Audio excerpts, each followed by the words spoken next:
Stephanie with the Rancher's Homestead. Welcome back to the channel. Today I'm going to give you a couple really easy recipes. It's kind of a little hodgepodge of a video here, but I was making up, or I'm getting ready to make up some chicken noodle soup. Tonight is a busy night for us. Thursdays I'm filming this on a Thursday and we get out of the house and it's just really a busy afternoon for us. So I always try and do something in the crock pot. Well, winter kind of came back here in Missouri. We were having some nice spring weather, but it got cold, so it's time to bust out a soup, and I'm gonna make some chicken noodle soup. Now, I don't have a whole lot of time before we have to leave, so I thought, let's do a really quick version of it, and this you can literally throw together so fast. Now, you can make it gluten-free or you can make it regular. The only difference in it is going to be in the pasta that you use. So I had some chicken tenders here from Costco that I had thawed out the other night, and we just ended up not using it. And so normally I would do 2 boneless, skinless chicken breasts in this recipe, but this is like 6, I think, chicken tenders. So I'm just gonna actually throw the whole package into my crock pot.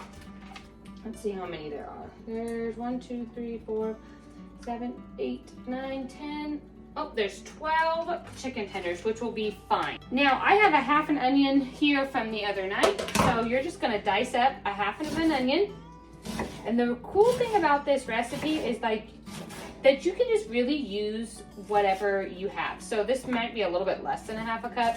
You could do a little bit more than a half of an onion. It's just totally up to you on your taste buds and kind of what you have on hand. I'm always looking for recipes to not have to run out to the store and purchase more ingredients, just finding what I have in the house and making recipes off of that. So since I had a little less than a half of an onion left, I'm gonna use what I have.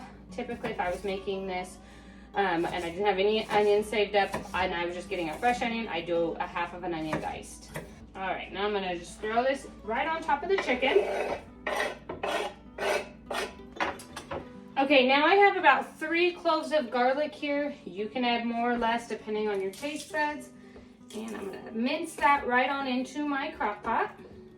And here's where you can adjust to your taste buds and your family's taste buds. I typically would take a stalk of celery and dice it up and add it to my pot at this point. I don't have any celery on hand. I thought I had some frozen and I just checked and I didn't. So I'm gonna take celery seed. I'm not gonna do very much, and I'm just gonna sprinkle a little bit of that in. Honestly, if you didn't even do anything, that's okay. Now I'm going to add in a teaspoon of salt. I'm gonna do a half a teaspoon of parsley, a half a teaspoon of thyme, and a 1/4 teaspoon of black pepper. I forgot to add my carrots to the mix. So I have 2 carrots here that are, I peeled them, not very well. I mean, I leave some of the skin on, and I'm just going to clean them out into slices. You can do less carrots if your family doesn't like a lot of carrots into their soup, but since there's not a whole lot of vegetables in chicken noodle soup, I do too. The ends that are a little bit bigger, I will cut in a slice just so that they're not such a huge chunk of carrot, but the littler pieces I leave. All right, now I'm just gonna add my carrots in. I have 2 jars here, pint-sized jars of chicken broth bone broth that I had canned, and I'm gonna pour that over.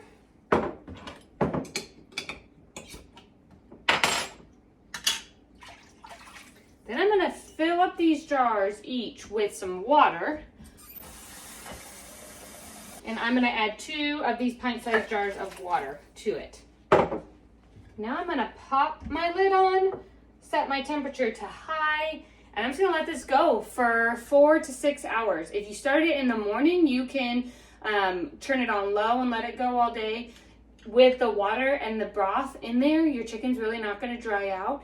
And once you are ready, about 30 minutes or so before you are ready to serve, is when we will boil our pasta. If you're using gluten-free, it's best to boil it ahead of time and then add it to the crock pot.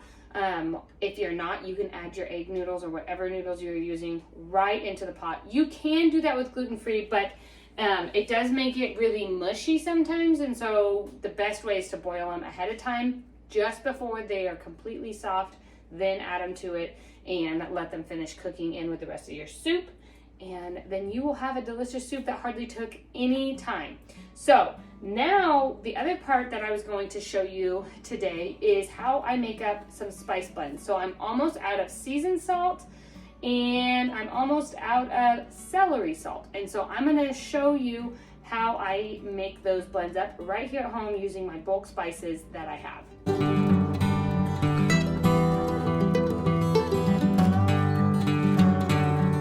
Okay, so I'm gonna first start with the seasoned salt. It is super, super easy to make up. I have 1 cup of salt here. I use Redmond sea salt or real salt, so it is a pinkish color, but that's no big deal. I'm gonna also add in 1/4 of a teaspoon of cayenne. I just really take a teaspoon out and I eyeball every spice that I put into it. I'm gonna do 1 teaspoon of turmeric.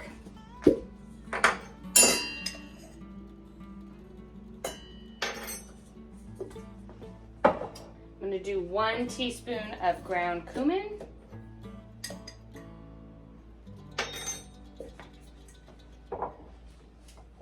1 teaspoon of celery seed.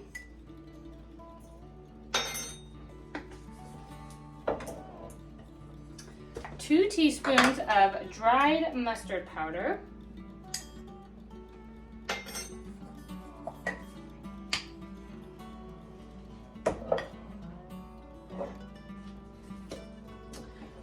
1 tablespoon of onion powder here.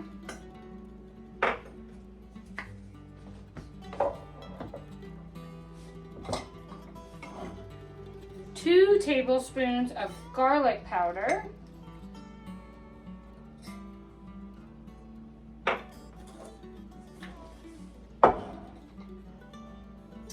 And 1 tablespoon of paprika. No more having to buy seasoned salt from the store.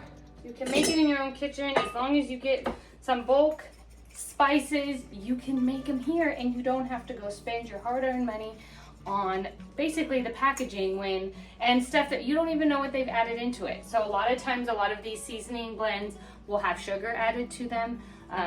If you look at the back of a lot of garlic salts, there's sugar added to that as well. There's sugar added to seasoned salt from the store. And so this way you are in control of exactly what goes into your spice blends. And now you have seasoned salt that's ready to use up, and you can use it in any recipe that calls for it.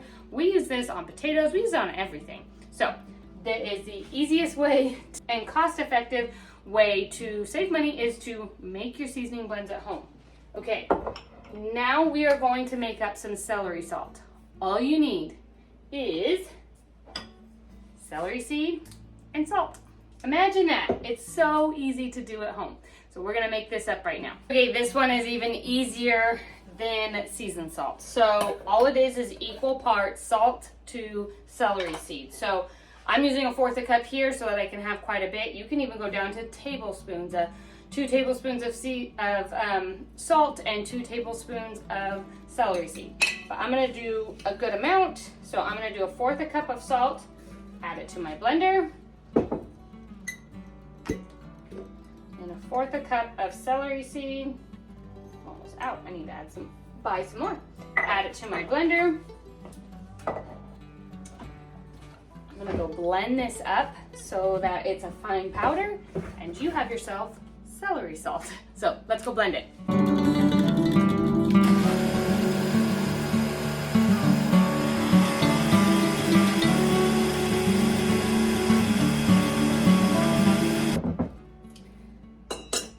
Okay, so we have our celery salt here that is finely blended, and I'm just going to pour it on into